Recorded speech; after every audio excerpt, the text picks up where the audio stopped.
અહીંયાથી કાલુપુર જવું હોય તો સાબરમતીના બ્રોડગેજના સ્ટેશન પર હાલમાં 5 જવાની અને 5 આવવાની ટ્રેનો માત્ર સાબરમતી જંકશન ઉપર છે.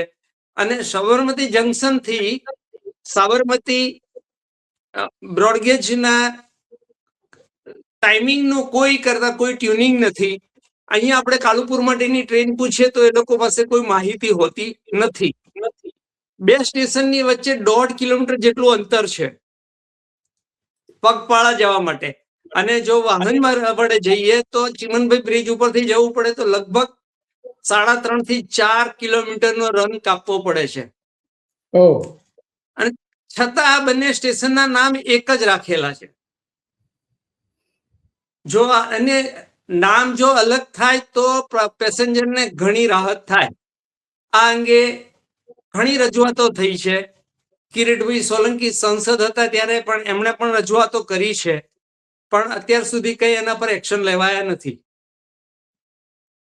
અચ્છા, સંસદ સભ્ય પણ કઈ એક્શન લેતા નથી. તો હવે તો આપણે તો બે મહત્વના નેતાઓ છે, આમ તો 3 કહી શકાય.